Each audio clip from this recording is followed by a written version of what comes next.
Усім бажаю здоров'я. Сьогодні у нас 28 липня і у нас щотижневий огляд ситуація бойових дій на Бахмутському напрямку. Що ж у нас змінилось за тиждень? То хочу сказати, на лінії Оріхово-Василівки ситуація у нас не змінилась, у нас там проходу немає, але ми там зайшли декілька метрів вперед і зайняли окопи орків. Є декілька відео вже навіть у мережі, де зайшли і дивилися, що там є. Але просувань там таких серйозних немає. На Берхівку та Хромово теж просувань за тиждень серйозних не було. Тактичні такі були просування трошки, але це не значні просування, це тактичні дії і все робиться по запланованим завданням. По Бахмуту теж у нас нічого не міняється, ніхто туди не заходить. Туди навіть ворог якісь додаткові сили туди не заводить, бо він вже розуміє, що сенсу сидіти в цих розвалинах немає, але присутність їх там для них дуже так важна річ. Ну хай вони там сидять і вони гинуть, бо наша артилерія там дуже вправно працює по ним. І саме цікавіше це південний край від Бахмута. За тиждень значні, хочу вам сказати, просування. Це в районі Курдюмівки, Андріївки та Кліщіївки. Я минулого разу казав, що де Бог, я скажу, що Кліщіївка під нашим контролем. Ні, такого не сталося, але вже значна часть цього населеного пункту під нашим контролем. І готуються війська вже захватити і Курдюмівку, і Андріївку, і Кліщіївку. Але я хочу вам сказати, що це не значить, що там, там 1 кілометр треба пройти і взяти під контроль ці села. Справа в тому, що ці села трошки в низині знаходяться, і якщо туди зайти, поставити флаг для картинки, для відео, для новин, то для наших військ цього гарного тут мало, бо тут стоїть завдання для того, щоб коли ми зайдемо у населені пункти, ворожа артилерія, міномети їх не могли щільно бомбити. То для того, щоб зайти небезпечно і закріпитись там, це важливо. Зайти це одне, а тут ще треба закріпитись. То потрібно ще вибити ворога як мінімум ще кілометрів на 15 уперед. Якщо ви по мапі будете дивитись, там де Кліщіївка, я вже казав, там залізнична колія стоїть, у них там лінія оборони стоїть біля залізничної колії. То перше це пріоритет залізнична колія.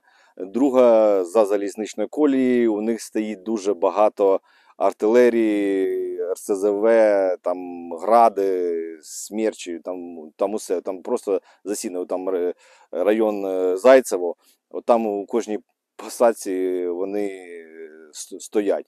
Так, наша контрбатарейна робота працює і дуже гарно, але їх там дуже-дуже багато і потрібна розвідка. Розвідка працює, але у ворога теж працюють РЕП, засоби електронні, які блокують наші дрони, птички наші, які літають для розвідки, то це дуже важко. І саме найголовніше, що вони в цих районах дуже сильно все замінували. І це дуже сповільнює визволення наших територій. Але все гаразд, все наше командування продумує, як все правильно зробити, і все буде. Це не швидко, але ініціатива на нашому боці і темпи, які ми запланували, вони зараз йдуть все по графіку. То треба підождати, хто там любить на дивані подивитися і казати, що ж ви вже неділю не можете кілометр пройти. Я вам тільки що розповів, чому потрібен час для того, щоб дійти туди і визволити як потім найбільше нашої української території. Ну, ще хочу затронути тему, вже, мабуть, глухий сліпий не обсудив, що дуже багато коштів виділяється не на армію, а на цивільні різні блага, ремонт дороги, там серіали, якісь ще там музеї, там ще щось. Я про це казав і неоднократно, і раніше. Так, треба, не знаю, як це достучатись, щоб всі згуртувати весь бюджет України, і щоб там на 80% цей бюджет йшов чисто на потреби армії. Ще в мене пропозиція, там під кожним містом закріплена якась бригада. Ось там, допустимо, Дніпро, там наша 93-я, ще там кілька бригад, там Полтава, Львів, і кожні свої бригади, які там мобілізували все це, то хай там мери цих городов просто будуть хоча б не просто там на армію кудись якийсь фонд відправляти. А от візьміть там 3 бригади, які зі Львова, там, з Дніпра, і займіться їми. І не просто так, щоб перерахувати кудись на бригаду на якийсь рахунок. А треба зробити якусь групу, яка буде зв'язуватися непосередньо з дивізіонами, батальйонами, ротами, взводами, і вже компонувати, ось взяли там стрілецький батальйон 93-ї бригади, скільки там рот, скільки взводів, виявили, що потрібно тим. І дайте їм. Там комусь потрібна автівка, кому тепловізор, кому дрон, кому дрони камікадзе. І все це, щоб вони їх докомплектовували, а не щоб ми збирали гроші і самі себе доукомплектовували. Тобто є дуже багато рішень. Якщо там хтось не розуміє, то там напишіть мені в Телеграм, що проконсультуйте, я там мер такого міста, як мені краще це зробити.